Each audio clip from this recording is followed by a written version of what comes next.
Madame le Président, mes chers collègues, mon intervention portera sur les 3 délibérations de coopération que vous nous proposez. Comme vous le savez, la position de principe de notre groupe n'a jamais varié. La coopération internationale doit rester une prérogative de l'État. Ainsi, la région Nouvelle-Aquitaine doit cesser de gaspiller l'argent public, comme elle le fait bien trop souvent, dans des projets à l'étranger sans aucun lien avec l'intérêt régional. Selon nous, l'argent des Néo-Aquitains doit être dépensé au service des Néo-Aquitains. Cependant, quand il s'agit d'une coopération entre la Nouvelle-Aquitaine et une autre région européenne, cela peut être acceptable et même bénéfique, à la condition indispensable qu'il y ait une véritable réciprocité dans cette coopération et que les Néo-Aquitains y trouvent un bénéfice.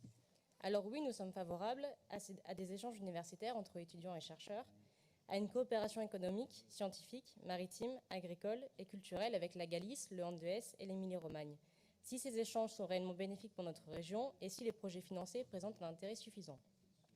Qu'en est-il dans les conventions qui nous sont proposées ? À première vue, il n'est question que de prolonger des relations bilatérales fructueuses, entretenues depuis des années avec 3 régions européennes. Malheureusement, on remarque quand même quelques points problématiques. D'abord dans le choix des thématiques de la coopération qui comprennent la transition écologique et la solidarité internationale, 2 domaines dans lesquels l'idéologie écolo-socialiste n'est jamais loin. Même dans le cadre d'une coopération européenne, vos lubies pseudo-écologiques continuent de nous polluer. Mais surtout, ces coopérations servent quelquefois en sous-main à faire de la propagande en faveur de l'Union européenne en tant qu'institution et de défendre l'existence d'une prétendue citoyenneté européenne.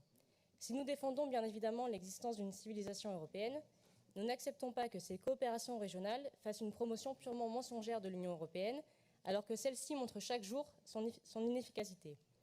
Nous n'acceptons pas non plus que ces coopérations soient un prélude au développement des super-régions qui s'émanciperaient alors de l'autorité des États européens.